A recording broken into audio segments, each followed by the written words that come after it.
সমাজে প্রতিষ্ঠিত হোক, দেশে প্রতিষ্ঠিত হোক, এটা অনেক মুসলমানের নাম কাওয়াস্তে মুসলমানের ঘরে জন্ম নেওয়ার পরেও তারা অনেকে বিরোধিতা করে। সুতরাং আমি অনুরোধ জানাবো, আমরা আমাদের ধর্মর নাম হলো ইসলাম, আমরা মুসলমান, ইসলাম হলো শান্তির ধর্ম।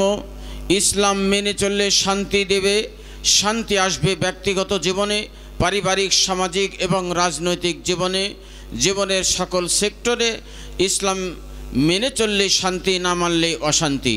সম্মানিত উপস্থিতি, আমরা 16 বছর দেখেছি,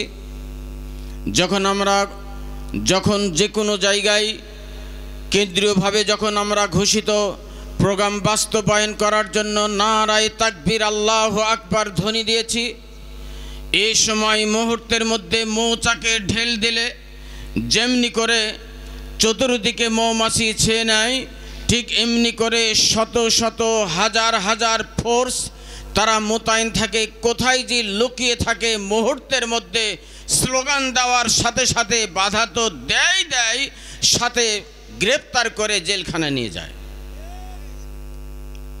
অথচ এই 16 বছর পর দীর্ঘদিনে ছাত্র আন্দোলনের ফসল দ্বিতীয়বার 5 আগস্ট বাংলাদেশ স্বাধীন হয়েছে। এরপরে আমরা দেখছি ওসি, এসপি, এনএসআই, ডিএসপি এরাও এখন কিন্তু আছে, তারাই ওখানে বসে আছে। কিন্তু আজকে যখন জামাত ইসলামী ছাত্র শিবির যখনই প্রোগ্রাম করে, তখনই দেখা যায় যে এনএসআই নোট দেয়, ডিএসপি নোট দেয়, অমুক সময় মিছিল করবে অমুকেরা, তোমরা সজাগ থাকো।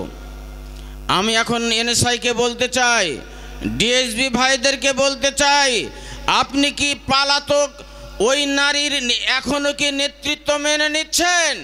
আপনি সরকারের চাকরি করেন, সুতরাং নারায়ে তাকবীর আমরা বলেছি, আপনি আমাদেরকে গ্রেপ্তার করেছেন, এক পা যেতে দেননি।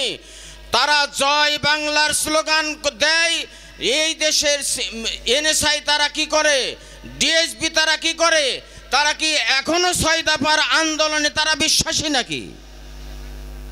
এই জন্য আমরা মনে করি এই কোনো কথা হবে না এখানে। সম্মানিত উপস্থিতি, তাফসীরুল কোরআন মাহফিল, কোরআনের জ্ঞান সকল জ্ঞানের আধার।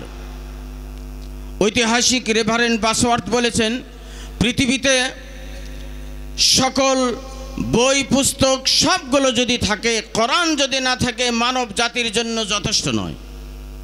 পক্ষান্তরে কোরআন যদি থাকে আর পৃথিবীতে আর কিছু যদি না থাকে, মানব জাতির জন্য কোরআনই যথেষ্ট। সুবহানাল্লাহ। সম্মানিত উপস্থিতি, সেই কোরআনের মাহফিল, কোরআনের তাফসীর মাহফিল আজকে আপনাদের সামনে অত্যন্ত জ্ঞানগর্ভ বক্তব্য পেশ করছেন ইসলামী স্কলার মোহনপুরের